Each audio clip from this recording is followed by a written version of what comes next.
नमस्कार मित्रांनो, आपल्या व्लॉगमध्ये तुमचं मनापासून स्वागत आहे.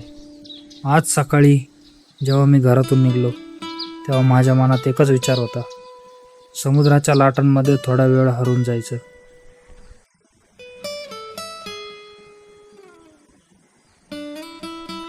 आणि त्या प्रवासाने मला आणून सोडलं या सुंदर गणपतीपुळे बीचवर. पहिल्यांदा जेव्हा मी या बीचवर पाऊल ठेवलं तेव्हा समोर दिसणारा अथांग समुद्र पाहून काही क्षण मी शांतच उभा राहिलो. समोर निळशार पाणी, किनाऱ्यावरचे सोनेरी वाळू आणि सतत कानावर पडणारा लाटांचा आवाज, जणू निसर्ग स्वतःच एखादी सुंदर गोष्ट सांगत होता.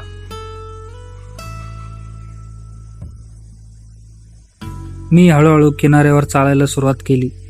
प्रत्येक लाट माझ्या पायांजवळ येत होती आणि पुन्हा मागे जात होती. तेव्हा असं वाटत होतं की समुद्र मला काहीतरी सांगण्याचा प्रयत्न करत आहे. कदाचित तो म्हणत असेल, जीवनात किती अडचणी असल्या तरी पुढे जात राहायचं. थोडा पुढे गेलो तर काही पर्यटक समुद्राचा आनंद घेत होते. काही जण फोटो काढत होते, काही जण मुलांसोबत खेळत होते. त्यांच्या चेहऱ्यावरचा आनंद पाहून माझ्याही चेहऱ्यावर नकळत हसू आलं.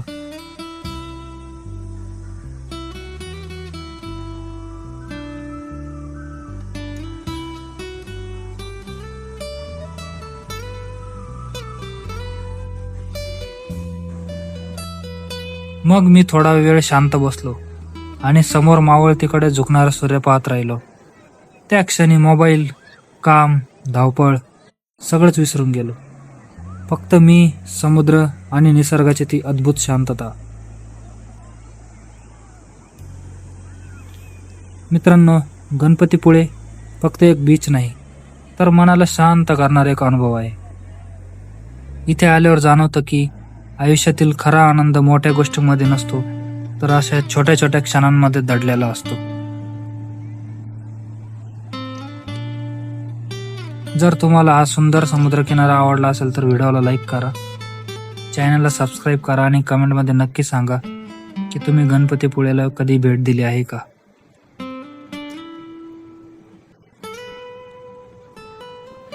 असं म्हणतात की प्रत्येक समुद्र आपल्या जवळ हजारो कथा जपून ठेवतो. आज या गणपतीपुळेच्या किनाऱ्यावर उभा राहून मला त्या कथांपैकी एक कथा ऐकू आल्यासारखी वाटते. कल्पना करा, एक छोटंसं गाव होतं.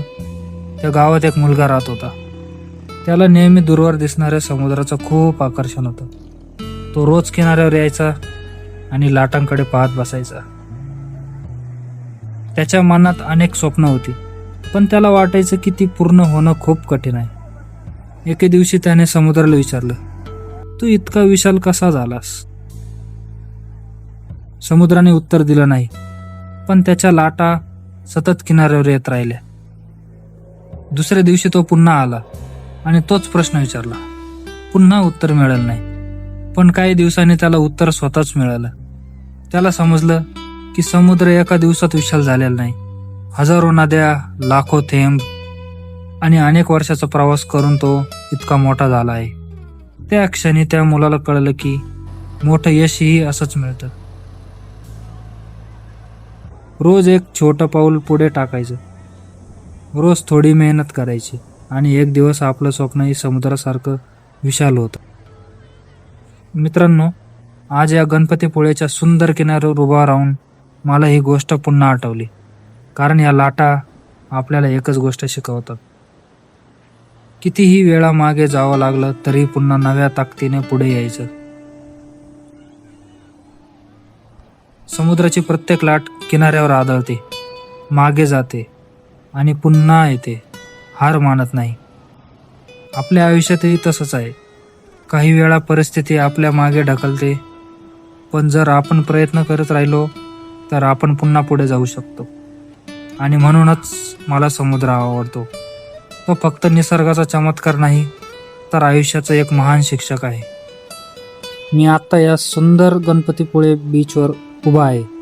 समोर समुद्राच्या लाटा येत आहे, वारा वाहतोय आणि वातावरण एक वेगळी शांतता आहे. या शांततेत बसल्यावर मला एक गोष्ट सुचली. एक प्रवासी होता, त्याला नवीन ठिकाणी फिरायला खूप आवडायचं. तो डोंगर चढला, जंगल फिरला, मोठमोठी शहर पाहिली, पण तरीही त्याला मनशांती मिळाली नव्हती. एक दिवशी तो अशाच एका समुद्रकिनारी आला. सुरुवातीला त्याने भरपूर फोटो काढले, व्हिडिओ शूट केले आणि सगळं मोबाईलमध्ये कैद केले. पण अचानक त्याचा मोबाईल बंद पडला. आता त्याच्याकडे काहीच काम उरलं नव्हतं. तो शांतपणे वाळूत बसला आणि समोरच्या लाटांकडे पाहू लागला. 5 मिनिटं गेली, 10 मिनिटं गेली आणि मग त्याला जाणवलं की तो पहिल्यांदाच त्या ठिकाणाला खरंच अनुभवत आहे. कारण तो आत्तापर्यंत आठवणी जपण्यात इतका व्यस्त होता की त्या क्षणाचा आनंद घ्यायला विसरलाच होता. मित्रांनो, आपल्या आयुष्यातही असंच होतं. आपण सतत पुढच्या गोष्टींचा विचार करत राहतो. पुढची नोकरी, पुढचा प्रवास, पुढचं यश. पण सध्या जो क्षण आपल्या हातात आहे त्याचा आनंद घ्यायला विसरतो. आज या गणपतीपुळे बीचवर बसून मला वाटतंय की जीवनाचा खरा आनंद याच क्षणात आहे. ही थंड हवा, समुद्राचा आवाज, सूर्यास्ताचे रंग आणि मनातली शांतता, हे सगळं पैशाने विकत घेता येत नाही.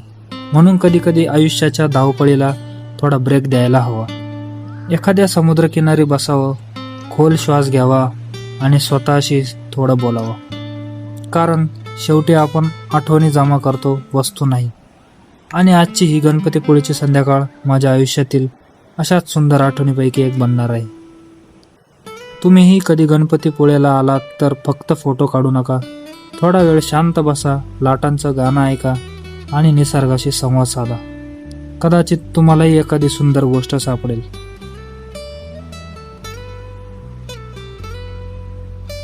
मित्रांनो, सूर्य हळूहळू मावळतीकडे चाललाय. समुद्राच्या लाटा अजूनही त्याच जोमाने किनाऱ्यावर येत आहे. आणि या वातावरणात मला एक वेगळीच गोष्ट आठवते. एक वृद्ध माणूस जो समुद्रकिनारी यायचा, तो तासनतास इथे बसून समुद्राकडे पाहत राहायचा.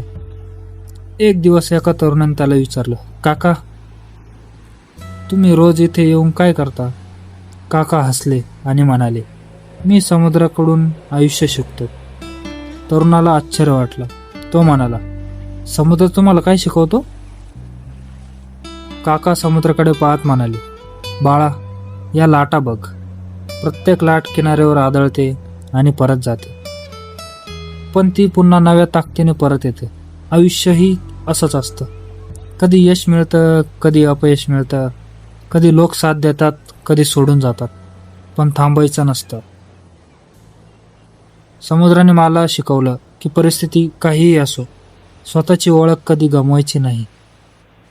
मित्रांनो, त्या काकाचं वाक्य आजही मनात घर करून बसलं आहे. कारण आपण सगळेच आयुष्याच्या प्रवासात कुठे ना कुठे संघर्ष करत असतो. कधी पैशासाठी, कधी करिअरसाठी, कधी स्वप्नांसाठी. पण या समुद्राकडे पाहिलं की वाटतं अजून खूप काही शक्य आहे. कारण लाटा कधी थकत नाहीत. सूर्य रोज मावळतो, पण दुसऱ्या दिवशी पुन्हा उगवतो. आणि म्हणूनच कोणतीही परिस्थिती कायमची नसते. आजचा वाईट दिवस उद्या चांगला होऊ शकतो. आजचं अपयश उद्याचं यश बनू शकतं.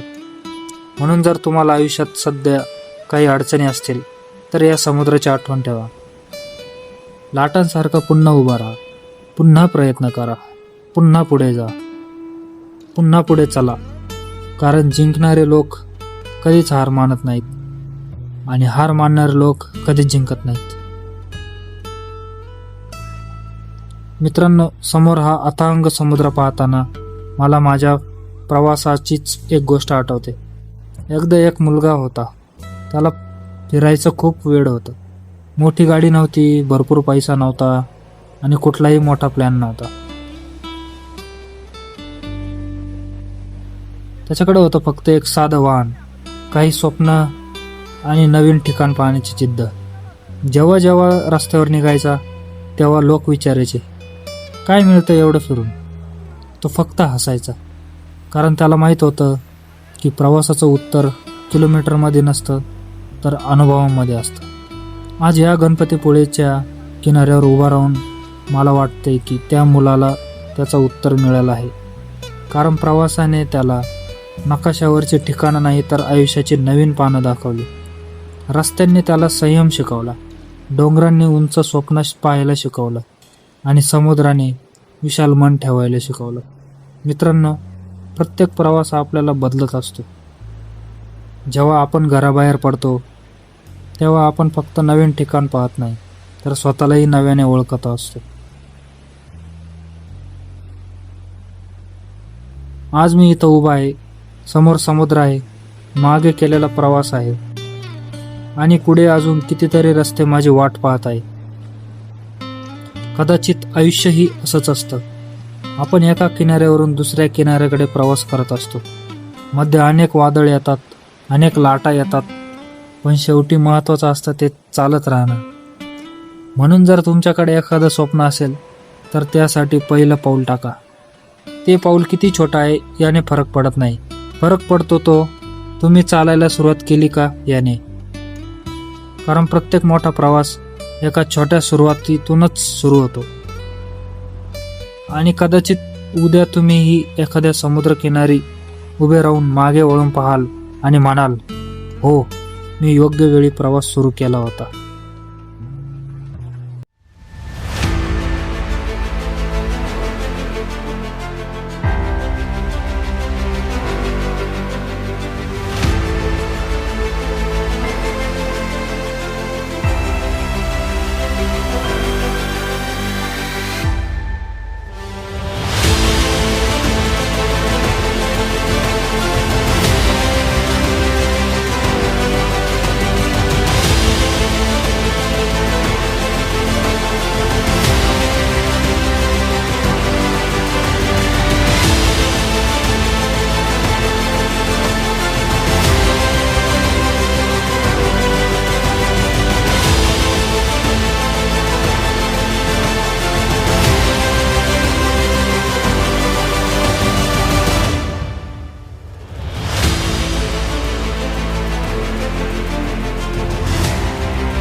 Full video available on YouTube.